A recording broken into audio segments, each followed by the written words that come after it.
5, 4, 3, 2. Okay, well, it's Jason again from The Void. Resplendent in victory, I guess is what's happening. We're winning, right? We're winning the fight, is what I keep being told. And listen, I don't want to diminish the efforts of the people that I care about and respect who are out on the streets doing the good thing.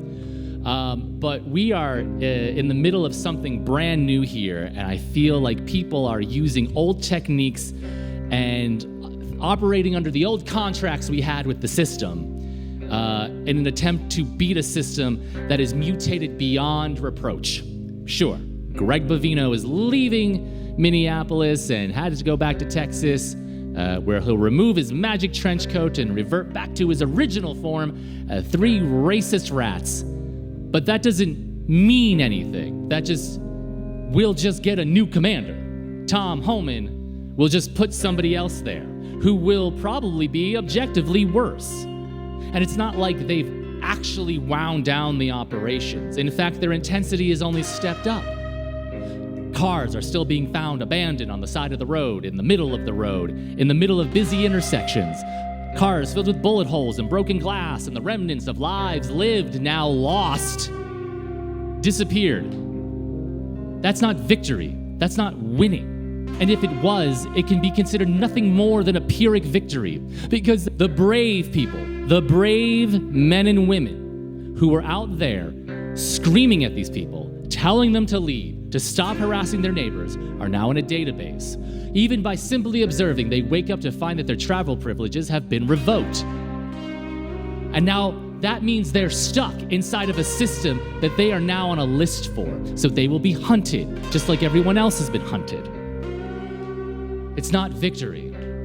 And now we hear the language that we use against the enemy used against us. Now anyone who protests is an insurrectionist.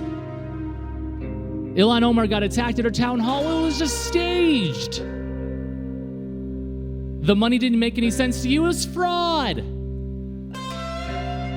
They're all pedos. Which actually, according to the last drop, is accurate.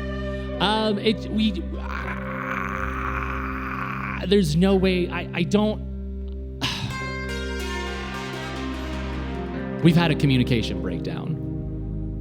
We had a social contract. You know what? We were mad at the government. The government would do bad things.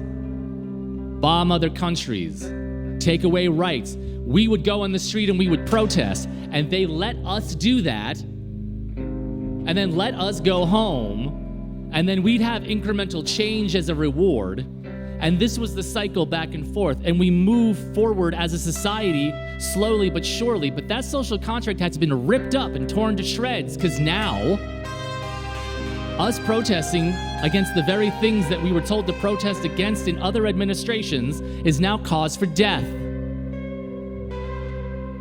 And the people that have been screaming about, oh, we gotta arm ourselves, we gotta use the Second Amendment because of the government tyranny. That's how they justified Rittenhouse walking free and becoming the shaggy doughboy little poster boy for the Second Amendment. A poster there very eager to rip off the wall the second a liberal might want to use those rights too. These people believe in nothing. They believe in nothing. How do you fight an enemy that believes in nothing, that doesn't know what words mean? They are shambling ideological corpses of humanity whose only fuel, the only thing that keeps these people upright, is the suffering and humiliation of others, of people they think are below them. And they will watch their country burn to the ground as long as the right people suffer. This is an entirely new game. They love to tell me that they have rights, and they love to tell me that I don't have rights, because I think that rights should apply to everybody. They think that I should get shot in the face for that. And over what? Over whom? Donald Trump? That's your God? That's your king? One of the most morally corrupt, stupidest, ugliest people that has ever walked the earth. Nothing more than a shambling rape totem who shits himself on live TV and then giggles like a toddler.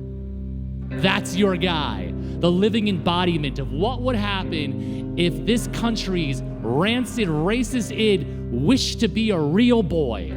That's your guy. Come on, grow the fuck up. Thanks for stopping by. And may every day be a wonderful secret. I'm Jason. Welcome to The Void.